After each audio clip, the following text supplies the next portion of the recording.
always a silence. I know. I don't know why we do that, do you? Hello, LinkedIn. There's always a bit of a delay anyway, so we're not too worried. But hi, everyone. Hi, LinkedIn. We're going live today. So, and I've got the power to introduce the session. Tim's given me permission. Welcome back to our social advocacy series. And today we are so delighted to welcome Vanessa Vallely, OBE, who is the CEO and founder of WeAreTheCity. And I don't know how we want to kick off. I think, to be honest, Vanessa, you should just give us a bit of a potted history about yourself and what you do. Yeah, I think this is going to be a good one, guys. So, and please make sure you pop some comments in and questions as we discussion goes. I think you guys are going to have lots of questions. So yeah, welcome, Vanessa. Thank you. Thank you for having me. I'm going to be with you all. Right, potted history. Where do we start? So I'm going to start at the beginning. So Vanessa Vallely, grew up in the East End of London, left school at 16, had big dreams around working in a bank, which was 15 minutes on a bus for me at that particular time. However, didn't necessarily have the things that would take me into a successful career in a bank. So not the greatest academic education, bit of a wide Cockney accent. But what I did have was passion and determination. And if you're going to give me something to do, I was going to crack it. So kind of turned up with a little bit of that attitude, got a job in a bank, which I lost after 6 months because of that cheeky, chippy attitude. And I thought my world was over, but learnt resilience from a very young age. So kind of went back, got a job in technology, working as a receptionist for a tech firm when computers were just going into the city. So it was very much, coming off a pen and paper. I knew something, I had a skill that no one else had at the time. I knew how to turn a computer on because I'd learned that like in my school years. I'm really aging myself here.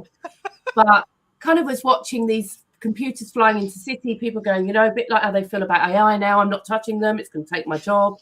And obviously all the training programs that kind of went with them, all the software. So, and we're going back like pre-Windows.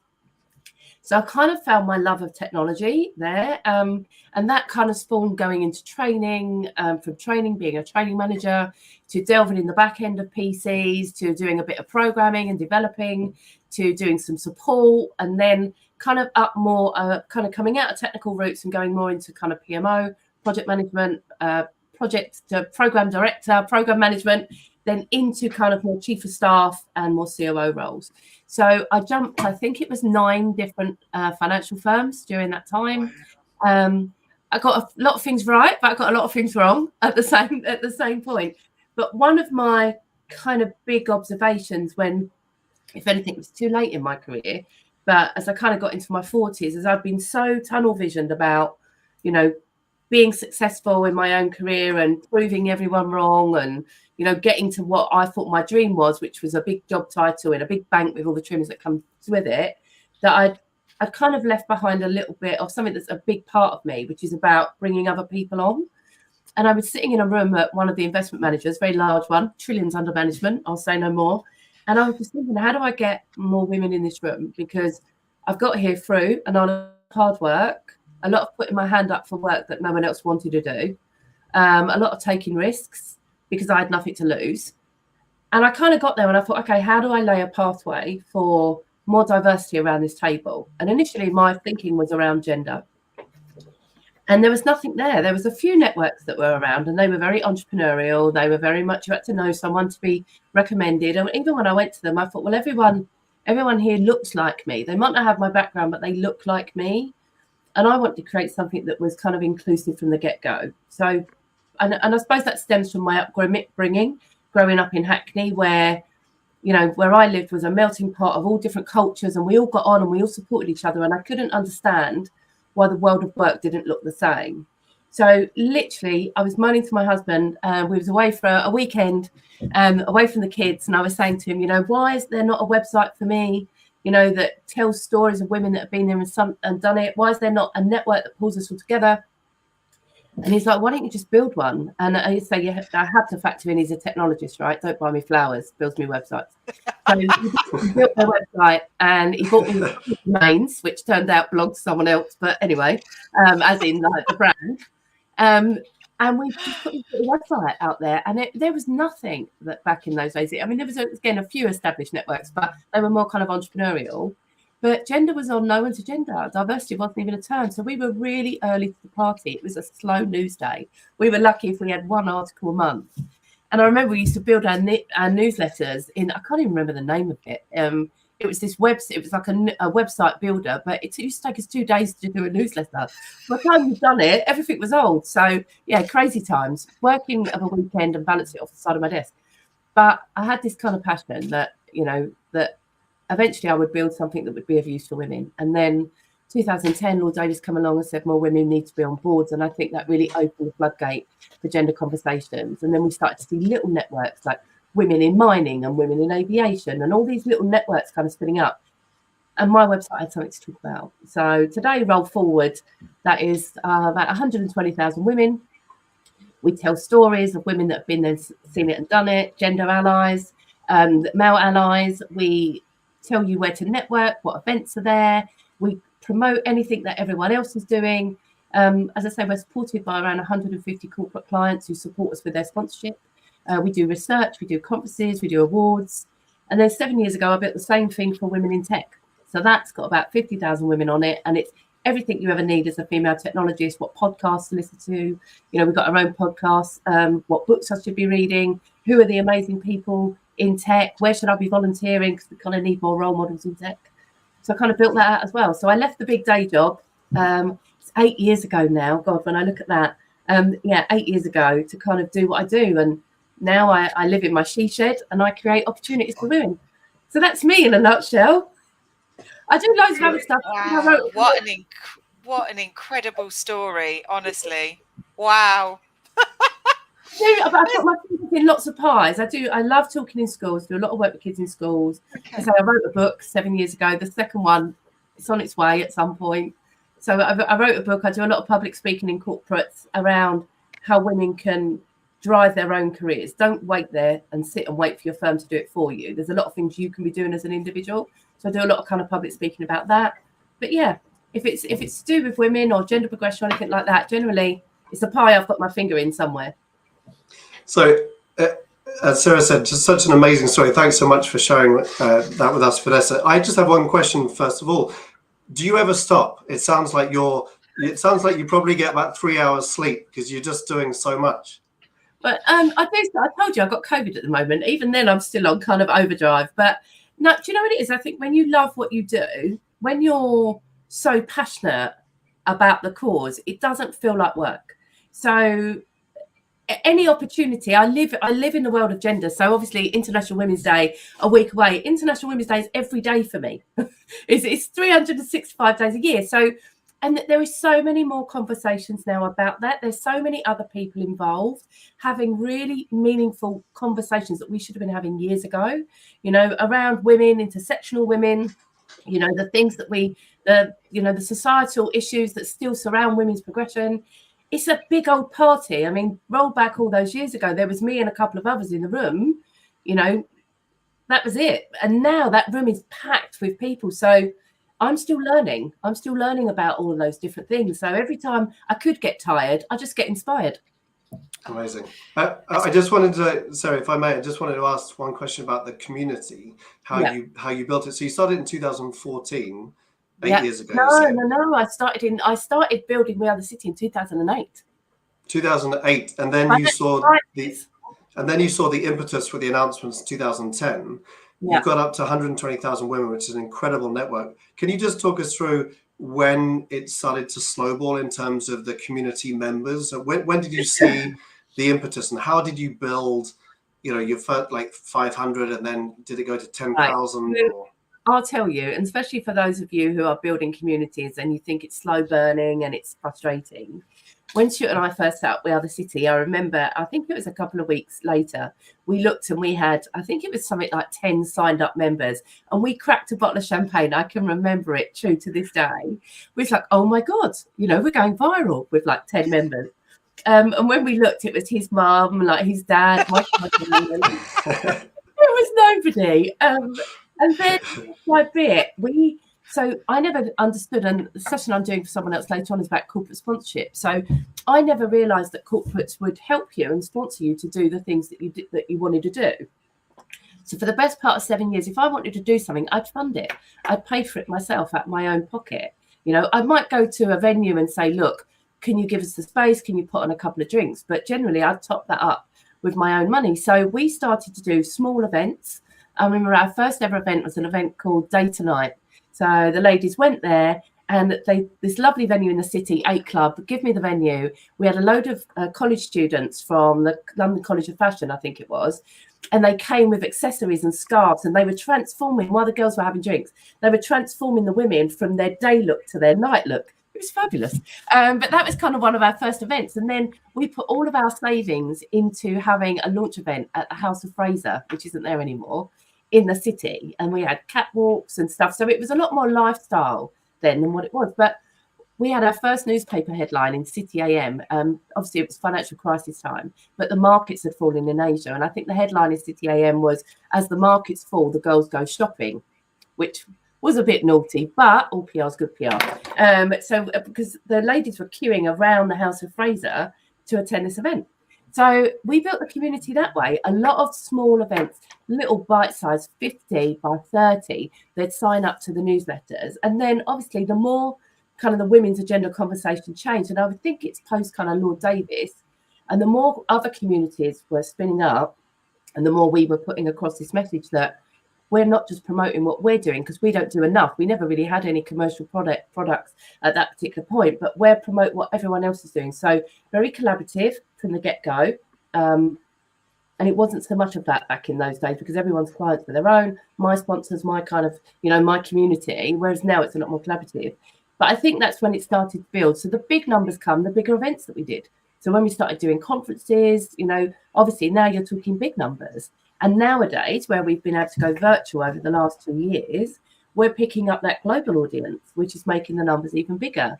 And it's bringing a lot of diversity of thought for when we go out to our community and crowdsource if we're doing a conference, or, we go and ask them things. We're getting much more diversity of thought. So I would say that's the tipping point when we start to do the large events. But don't be discouraged if your first 10 people are your family members. That's my point.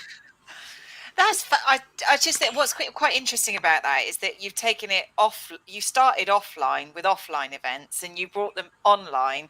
Yeah. But what I'm really quite interested, it sounds like over the last 2 years you've just accelerated that to a global audience and the insights, the diversity that's coming to that. Because I was going to ask you, is this a global community or is it mainly now? I mean, but also I think one of the things that I would say, we built a community for 7 years without selling them a product. We never had anything to sell. I had no commercial products.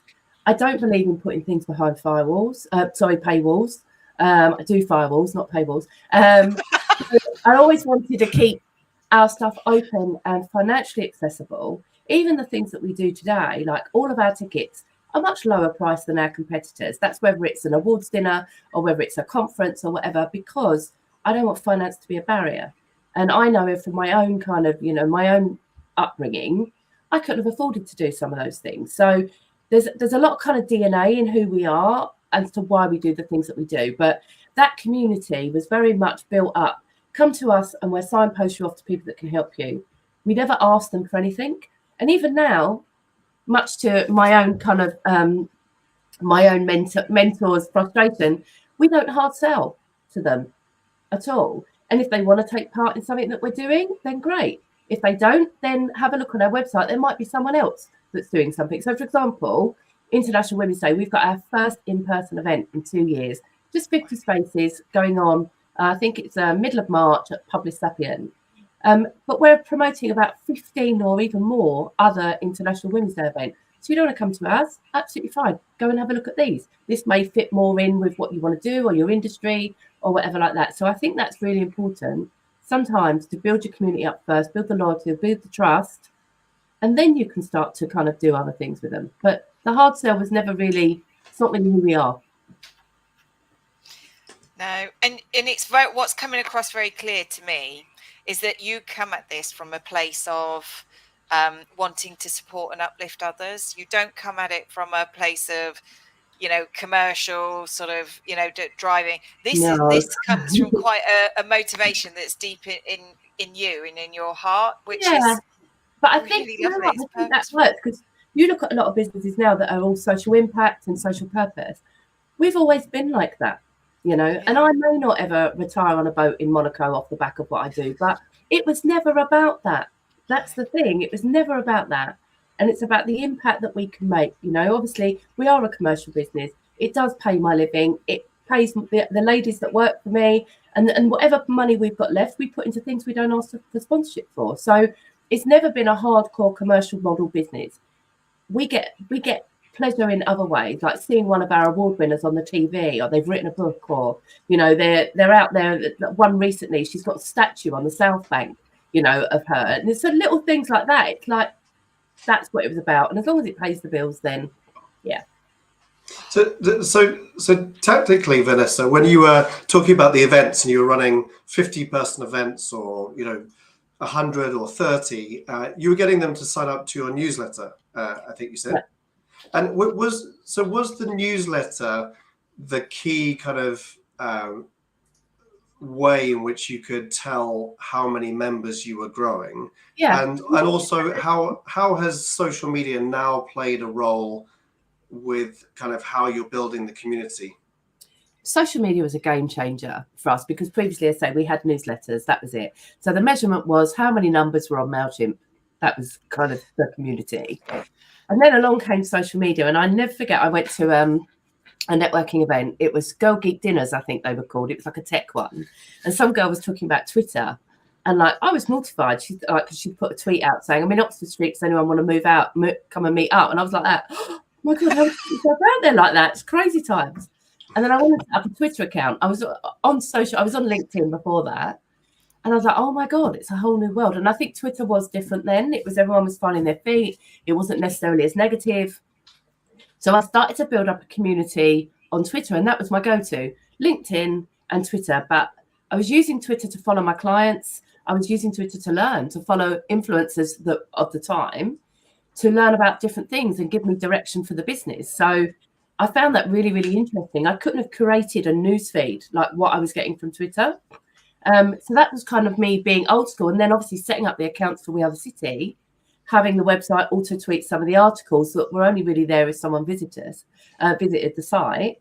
That was a game changer as well. So we could start really getting under the skin of what people were reading, what they were interested in, where they was engaging with us and asking us questions, which would steer ideas onto what we should be publishing. So the whole kind of social media movement, I think, had a massive uptick in terms of our own community, and just gives us different channels to talk to people on.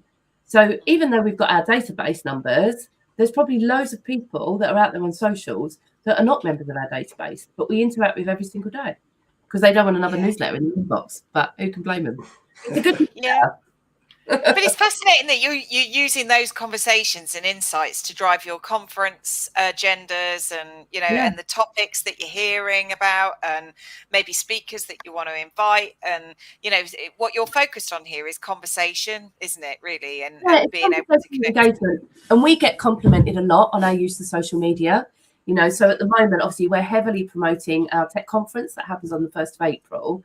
And there's 160 different tech sessions on that. There's now over 200 speakers. So all of our sponsors have got to get their moment in the sun across our socials. All of those speakers have got to get their moment in the sun. Then there's the charities that we're supporting and everything like that. So for when I'm doing stuff like this, I have a social media team, but I actually draft in a third party to come and help us because it's so big.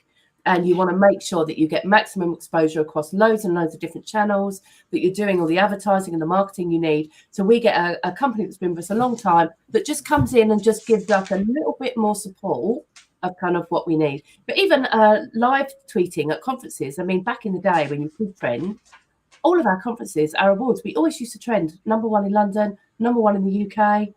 We always did. And the team that we're working with at the moment, they're like, we'll get you back to that. And it's so hard to trend these days. It's so different. And we'd always get knocked off by a male sporting event or, something like that. It really used to frustrate me. But yeah, social media has been a game changer for us. And we're still learning, like on new channels. So obviously I'm over on Twitter. I've got a verified account on there, which is great. But I'm interested in that because a lot of the people that help me to build those numbers maybe not necessarily be as active on Twitter anymore, or they've gone on to other channels. So I notice there's a different kind of engagement that goes on Twitter versus some of the other platforms that I've newly discovered, like the shiny and really pretty Instagram. Where I go down Instagram rabbit holes on a regular basis, and I'm like, you have no time to be watching reels of French bulldogs. Well, I was going to ask you, because French bulldogs or flowers, which I know you're very passionate about, you run a side flower business, and then you got the WeAreTheCity.com, you got We Are Tech Women, you got your own personal channels, you've got all the different social media channels, you've got so many topics that you talk about. How do you create a strategy that is like focused? Because I imagine the business side is needs to have that focus. Yeah, I mean, obviously, and also because we've got so busy, we're doing a lot of things in parallel. So we've got our Rising Star Awards that's going on. So calling out for nominations, there's like 24 sponsors on that. Again, they all need their kind of time in the sun because they're incredible and they support our work. You've got the conference going on. So it is a case of, I do a lot of amplification, not just for my own things, but for everyone else's. So if I see something, I'm a sharer on LinkedIn. I don't always comment, but I'm like, my community needs to know that. So I'd like to think that I curate a good kind of content feed for people. But with my own socials, it's okay, every single day on one of my channels, whether it's my Instagram account or LinkedIn or Twitter, I should be saying something about what we're doing, whether it's the upcoming IWD event or our campaign that launches on the 1st of March around IWD, whether it's the conference, whether it's Rising Stars. There's got to be something. So I try and make sure that I just carve out 20 minutes in my day to hop onto one of the channels and share something. Sometimes I'm a little bit of a LinkedIn spammer, guilty as charged, because I'll have a bank of about 5 things that I should be sharing, and literally it's like, bang, know about that. So I probably do drive people a little bit mad, but once I've got it out there, it's off my to-do list. It's on my, it's off my list. I'm not so much on Instagram. I'm new to Instagram and I love it over there. I just do. It's just such a supportive, and especially for women. I see so much support on there, and I was never one for Instagram, and it was my daughter. So she's a campaigner for disability. So, and she was kind of building up her community and the support that she was getting, around on Instagram. And she's like, Mum, why don't you go onto Instagram? And then that was it. Next thing I know, I've got a flower account, I've got a dog account, I've got a personal account, I've got a work account, and now I'm like, I don't know what I'm doing. And you know what? I think it was a holiday snap a couple of weeks ago. I was lucky enough to go to Barbados, and I think I posted a picture of one of my holiday snaps on my work account. I literally had a meltdown. Got a mix up. Quickly delete it. Yeah, I love it, but I equally love LinkedIn, and I love it. I don't know, and you guys would know all this stuff. I kind of noticed lately that there's a bit of a lack of engagement on LinkedIn. Like, even when I look at other people's posts, there's not as many likes or there's not as many comments. And I don't know whether we're all just coming out of the pandemic or what's causing that. But it's just, we used to talk a lot on LinkedIn as people and as community, and maybe because it's got bigger, I'm not sure, but it's definitely an observation, or maybe it's what I'm posting, but it's just an observation that engagement seems to have come down a little bit. And is it because we're on other channels? I know I'm flipping into you now, aren't I? No, it's brilliant. I love it. So, I mean, you're on LinkedIn, you're on Instagram, you're on Twitter, and you kind of talked a little bit about how you use them differently. So you've got LinkedIn for probably more your business communication, more work stuff. Instagram for your Barbados posts. And I'm looking at your she shed, Vanessa, and I'm thinking Instagram is definitely your platform for someone who's got a visual eye for design. My teenage bedroom, as everyone calls it. Yeah. And then Twitter for listening, conversations, influence, that sort of thing. So have I got that right? Yeah, absolutely. And I probably am on Twitter less than I ever was. I try and go on once a day, once a day and a half. Because again, my team are doing such a fab job with the social media posting and the images that they create and stuff like that. I need to be amplifying them because, we're all part of that one team. But in between that, I've never really been one on social media that likes to constantly talk about myself or what we're doing. So it's always, and I always say this to my team, when we're putting out stuff, if it becomes the We Are the City story or the We Are Tech Women story, that's not who we are. There's got to be tweets in between where we're supporting other networks and we're supporting other people, because that's the collaborative nature of who we are. So there's very much a direction on that, which is hard when, you know, for example, this weekend, there's going to be a bank of 600 tweets that's loaded for the next 4 weeks talking about the conference, you know, until we get to that point. So we've got so much to say, and those sessions are so good that it's a fine balance between talking about yourself all the time and also making sure that you consider the rest of your community and you give them the support. So I was just going to comment on one thing you said, Vanessa. Yeah, I mean, the organic reach of LinkedIn has decreased. I think videos which were getting 20,000 views and more like 1,000 or 2,000 views now, I think it has been suppressed. I think more due to the algorithm and just you know, some of the stuff that they're doing on LinkedIn. But I had a question about the cultural kind of conversations on the channel. So, yeah, you know, it was great to hear, you know, Sarah, your summary about Instagram, LinkedIn, and Twitter. For like We Are Tech Women, for example, do they talk about different topics within tech on LinkedIn, Instagram, and Twitter, or how does the conversation change I do across think the channels? You know, it's really interesting because when you post stuff, and I know it's one of your questions around where do you get engagement? I don't know if I've lost you. No, we're still here. Oh, cool. Okay. Don't panic. You know, when you get engagement and things like that, they do talk about different things. So I find sometimes, like if I put a question out on LinkedIn, there'd be a lot more kind of dialogue than if I put it out on, say, Twitter. And the same goes with Instagram. So I think because a lot of my community sits within the corporate world, they're going to kind of have a conversation. It depends what I ask. Sometimes, obviously, they know they're connected to their bosses and their employers, so they're not going to be open and frank, in which case we direct message and stuff like that. But generally, you can still have a good conversation, I think, and get some good feedback. And LinkedIn also has its place. So, for example, if I post something like, I've got a kid that's looking for work experience, or can you help this youngster starting out? Then literally everyone responds. So I think there's definitely that everyone wants to help everyone, but I think we're just so content saturated that it just gets to a point where, and especially in my kind of space, in the gender space, in the ED&I space, there's so much coming at you that you just can't consume it all. But I think you're right about. Oh yeah, go on, Tim. No, well, I was just going to say, I think you're right about the content saturation. I think a lot of us have been just overconsumed by all of that, haven't we? But it did also remind me when you said about Instagram, you know, the demographic on Instagram is, you know, sort of females between 25 and 35. I mean, it's the perfect spot. I think it's a good space to reach out to women. So I just wanted to mention that it's a great but place. Also, it's a great place to learn. So, for example, there are huge gaps. As much as I work in gender, there's massive gaps in my knowledge about certain things. So, going onto Instagram, the people that I've kind of followed on there.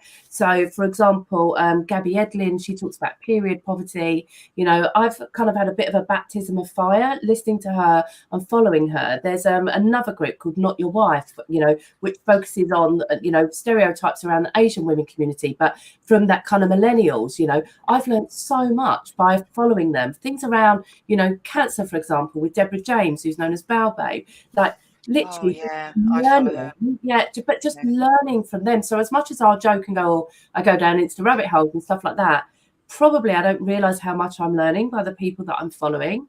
And it's opening up my own mind to question about my own biases, my own, how can I be more of an ally and stuff like that. So I think, you know, social media isn't just about putting stuff out about yourself. It's a huge learning opportunity if you follow the right people. And also what I love about what you said with the content saturation piece, and you share what you think is valuable to share, you are an influence and content curator for your community. So they don't have to scroll through all their feeds. They can follow you and say, actually, this is worth reading because Vanessa shared. I'd like to think so. Else, you know, I mean, I'm going to bore you at some point, you know, because I get overexcited about things. But generally, I mean, I'm around gender. I'm passionate about youth progression, social mobility, given my own kind of background. You know, I want voices that have been suppressed for far too long to be heard. And if I can lend my platform, and this isn't me being Mother Teresa or anything, but if I can lend my platform to amplify the voices of others, then I think when you get to that particular position, that's what you should be doing. Add your own voice in every now and then, but let the other voices be heard, because eventually they're the people that's going to take the batons from people like me. You know, there comes a time when I'll have to sit down and start knitting and hang up my boot. Something tells me, Vanessa, you're never going to do that.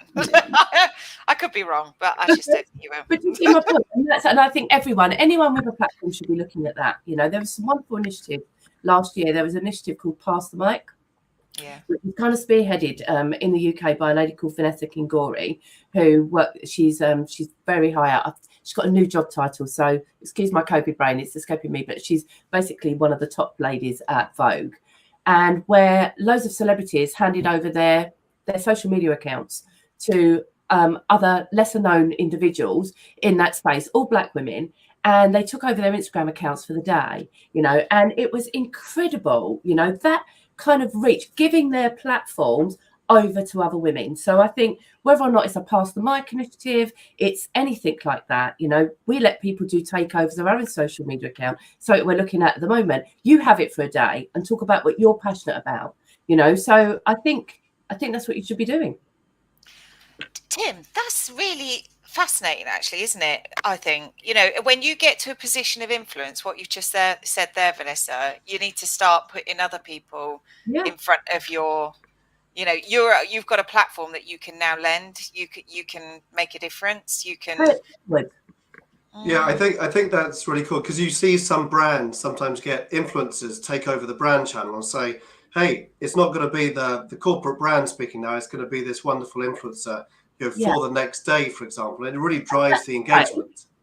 As long as they're not edited, right? Yes, exactly. As long as it's organic. So I was going to ask you, Vanessa. There's a lot of brands talking about women in tech and trying to do some really cool stuff in women in tech. And this is maybe a hard question, but what would be your advice on how they could run a really cool initiative or do something really collaborative on a wonderful partnership with women in tech that could also, I mean, when we're talking to people in marketing, I suppose there has to be some kind of exposure for the brand, but what could they do which would be music to your ears? I mean, there's been a lot of great campaigns that have been kind of set up by some of the women's networks over the years. We had, you know, this is what an engineer looks like, you know, which has been fabulous to kind of show that engineers come in all shapes and sizes, all different backgrounds and kind of stuff like that. So I think from an engagement point, you know, keep it authentic would be my greatest piece of advice. You know, don't polish it up like some corporate campaign. You know, engage with real people who are in the real jobs, you know, who can talk to you with pure realness. I know I'm using that word a lot, but, you know, I think that's where the heart of it is, you know, in terms of, you know, letting them share their own stories as women in tech. So there are a lot of barriers. We've just recently done a piece of research with Ipsos Mori and Tech Talent Charter about the barriers women face in tech, which I'm happy to share. It's on my LinkedIn. And there's things that, you know, 1 in 5 women are thinking of leaving the industry. You know, they talk about clear and inconsistent pathways to kind of progress and get ahead. They talk about sexism. They talk about lack of sponsorship, you know, lack of male allyship. There's so much stuff there that I think companies could kind of just take one of those. Do you know what I mean? One of those and something like that. I mean, it doesn't have to be, you know, use the word sexual just because it's women in tech, you know, just tell our stories. That would be a good start. Yeah. Do you know, hello, Tim, you're back. Sorry about that. For some reason, time, isn't it? Every time we do these. It's not every time, Sarah, and I don't know what happened. But it's changed my camera perspective as well. So keep on talking. I could listen to everything, but I just wasn't visible. So sorry about that. Oh dear. Oh, Vanessa, it's really funny this. Honestly, Tim, we'll let you sort out up there. Do you know though, Vanessa, it's quite interesting because I started my career in tech, and I know this is not about me, but everything you're kind of reminded me. I mean, my first job was at IBM. Oh, there he is. We can see you now. And then remained in tech ever since. You know, scary place, I thought, because I didn't really, you know, understand. Every single one of us, every person watching this, everyone is a technologist, right? Yeah. So many companies I speak to today, or I would describe as a bank, or they're a retail organization, now talk to me, I'm a tech company, we're a tech company. Yeah. We're a tech company that makes everyone technologists, right? So, and I mean, I've been saying it for years, take the tech away, other than kind of manual jobs and stuff like that, who can do their work? None of us. Every single one of us has that aspect to us. And that's why I'm so passionate that everyone should have tech and digital skills, because future world of work and kind of stuff like that. If we're all technologists now, what does that future look like? So, yeah, passion point of mine. Yeah. Well, Totally I could think back to say to 2001, 2002, when computers used to not work. You used to have a really important filing day, and it used to be good, but so you could actually catch up on what you needed to have done. Now you just wouldn't be able to do anything. No, exactly. I mean, with the winds last week, I live quite rurally, so we lost complete power, and then all I had was half a battery left, and it was just like, it's like you're taking my world away. I was like blowing in a bag, like kind of thing, having a panic, because it wasn't so much there's things I can't do on my phone. I needed access to my files. I needed to be able to get onto, some of our other platforms and that, and I couldn't do it. So, we do, all of us, we need these systems that we use. And that's why I'm saying, I think, digital skills and stuff like that, it's definitely one for the future, which is why I'm so passionate about kids having digital skills. And when you think about the kids, they're already hugely up on all of this stuff because of their use of social media. So now that you've built this wonderful community, what are the biggest challenges for you going forward to kind of maintain? Sorry, what is it? Keeping them, making sure that we stay fresh and innovative. Bear in mind, we started our community 14 years ago, so there's probably like an age demographic that we've got. So how do we keep ourselves fresh so that we're picking up the ladies that are finishing university, who have got a different set of interests, right? They're more interested in cultural things, so they're more social media savvy. So it's about us not doing what we've always done. Like, we've got to kind of just keep looking at that next generation and seeing what they want to make sure we're looking after them as well. So you've got our community in the middle, you've got the youngsters kind of coming in. So I think just constantly evolving in order to keep that community, because you can sit here and say, oh, we've got a community of 100 and whatever thousand, and then it dwindles every single month. Before you know it, you're talking to a very small community. So that's down to me and my team to keep making sure that we keep fresh, and that we're talking to those younger members of our community and saying, okay, how can we help you? What's the biggest thing on your career agenda? And not just sit in our ivory towers and think we know what the answers are. And but those new generations are bringing in new social platforms as well. So I know you've just only gone on to Instagram, but you might want to consider TikTok, Vanessa, because I've done a dance or two on TikTok.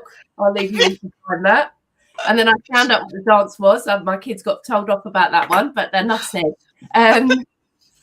But I mean, I'm lucky enough to know the guys over at TikTok. There's a friend of mine that heads up D&I of that space, and we've kind of, we've talked to them and stuff like that. And TikTok is a fantastic platform. And I think, obviously it's making its way into the business world and stuff like that. We're seeing brands obviously on TikTok. But I don't really know if that's quite ready.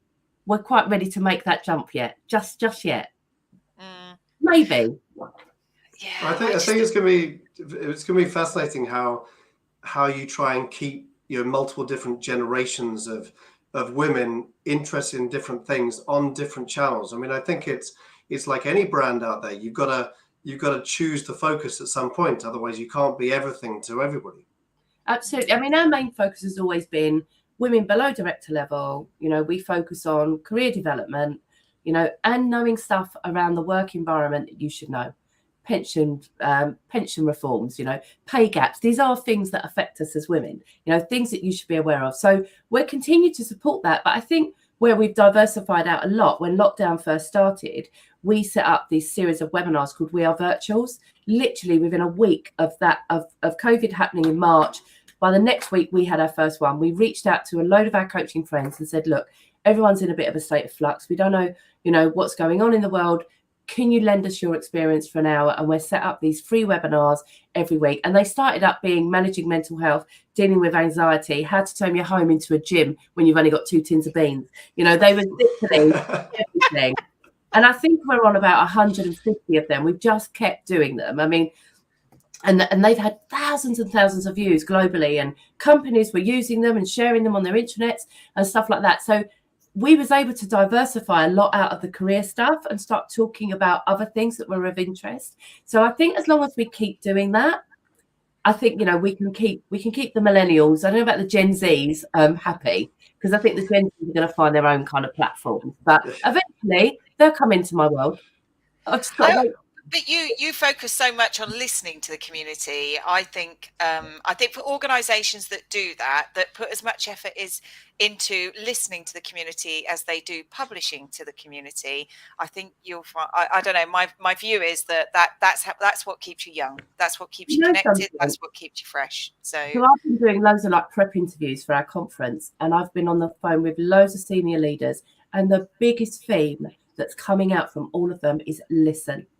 Listen to your communities. Any problem that you want to solve in your company, go to a grassroots and listen to what's going on. So you're quite right. Like when we build up the conference, like this whole thing that we're doing on the 1st of April, I reached out to the women in tech community and said, what do you want me to put on the conference? I'm building it for you.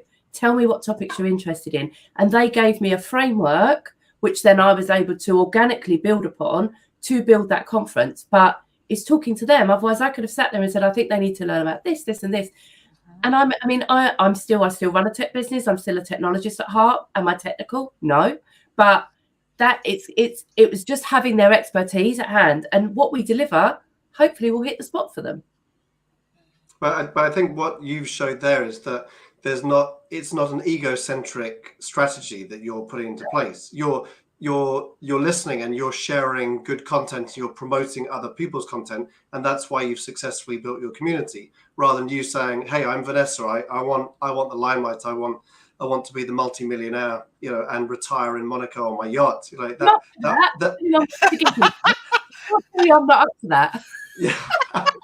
She's not going to say no, but you know, those who wait, right? So, but I see where I'm on at the moment. I'm on a journey to something else. I don't quite know where that journey goes or where it ends up, you know. So I've built this wonderful community. It makes me happy most days, right? I get to see incredible women, our Rising Star winners, our Tech Women 100 winners, the people that have done their first ever talk on our conference platform that are now out there in Europe on stages with thousands of people. And I mean, I could literally talk for hours about all of these tiny little things that we see that, don't get me wrong, they were marvelous long before we come along, but we've played a tiny little part on.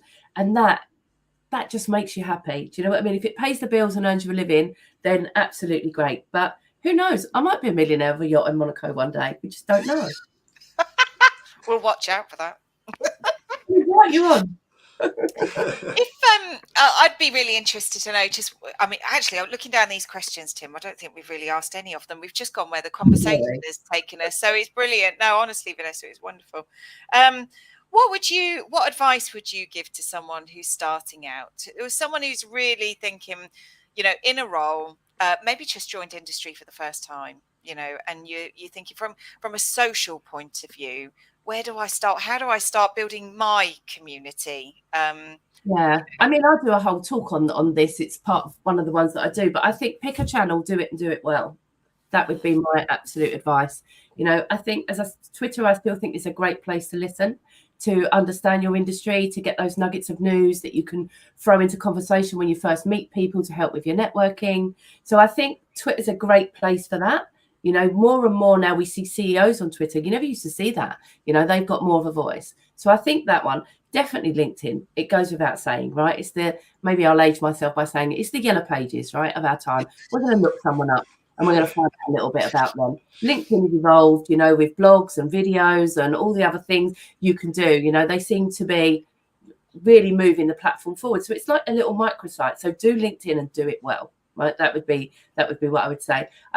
I always say this in my talks, you know, you look at people's LinkedIn summaries and profiles, And for me, it's like looking in a shop window, and some people are dressing themselves up as sponges when I want to see the cream cake. Do you know what I mean? Tell me what you're doing. It's a place you're allowed to be a little bit more boastful, you know, talk about your accolades and your achievements. So I would say create your shop window on LinkedIn. That's the first thing. Build up your networks, build up your connections, and then add other social channels. I think when you try and spread yourself around so many different, you won't do any of them well, because it's just so time consuming.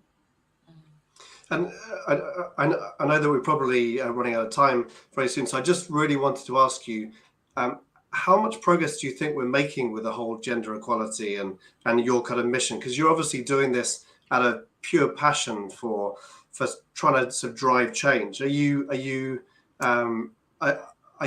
happy with some of the progress? Obviously, I expect you to say that there's much more that we need to do. Well, it'll be fixed when I'm 170. So let me put it to you that way, right? So World Economic Forum, gender parity, still 120 years, gone up slightly more because of the pandemic. And, you know, we've taken steps back. Am I happy? I think we've made some progress in some areas. It's not been fast enough. So, for example, this week, there's the new Women on Boards report. Previously Hampton Alexander, they've got a new name. I think it's the Women on Boards review. 49% or 39% of women on boards, but you have to kind of look at some behind those numbers, you know, and it's outstanding that we've got that many women on boards when previously we kind of had none, if you roll back kind of before 2010, or not that many. So when you look at things like that, you think, yeah, I've made progress, but then I have to look at the progress we've made. And if we've made progress for women that look like me, then we've not made progress. So for me, gender progression is when it's for all women.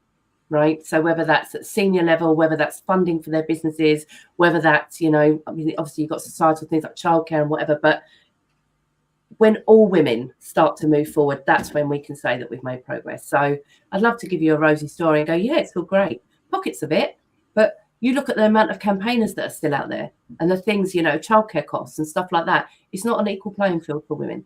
And it will be years, decades until we get there.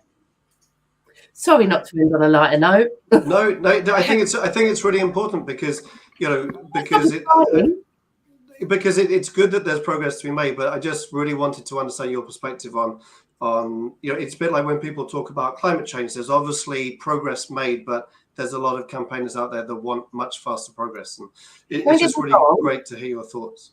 In my work, if I look at my world of banking, there's a huge amount of progress work there. You know, we do see more senior women in banking. We do see more women rising through the ranks. I get to talk to a lot more women that are kind of, you know, at that kind of C-suite level. So there is progress, but again, it's slow. We've been talking about this for a lot of years, right? So we should be able to push things forward a little bit faster. We've got the tools. We know it's the right thing for society, the right thing for business. It shouldn't be taking us this long. So that's more my point. But yeah, there has been progress in areas. Yeah, I follow some of the posts from Mother Pucker on Instagram. Amazing cat activist in this area. Yeah. Flexible working and stuff like that. But then again, you know, flexible working ain't a woman's thing. You know, it's a societal thing. It's a man and woman thing, and all genders, you know. So we shouldn't kind of say, oh, give, you know, fix the women, let's give them flexible working. What to do? Thanks for that. It's not about that. No. You're quite right. Brilliant. Campaigners and lots more channels for them to have a voice. And that's where social media comes in, because now we're hearing the voices of these, and there are people that can join them in their displeasure at, you know, that is a particular thing or whatever. So that elevation of voices, that elevation of campaigns, for me, is the very positive side of social media. Yeah, and I think nothing could exemplify that more than all the wonderful work that you're doing. I love your listening and sharing and elevating all the voices around. So thank you so much for coming to speak to us on this, Vanessa. It's been inspirational, and I know that you speak for everyone, that they just really support the work that you're doing. And best of luck with One Tech World on April the 1st. And International Women's Day as well. So I know it's your day every day. It shouldn't just be one day, but we're still looking forward to all of the content that will be pushed out on the 8th of March. Absolutely. Yes, we've got a campaign running. We've asked 100 women what societal change they would make to break the bias for women. So look out for that. All right. Thank you so much for having me. Thank you, Vanessa. Thanks ever so much. Take really care. appreciate it. Bye-bye. Speak to you soon.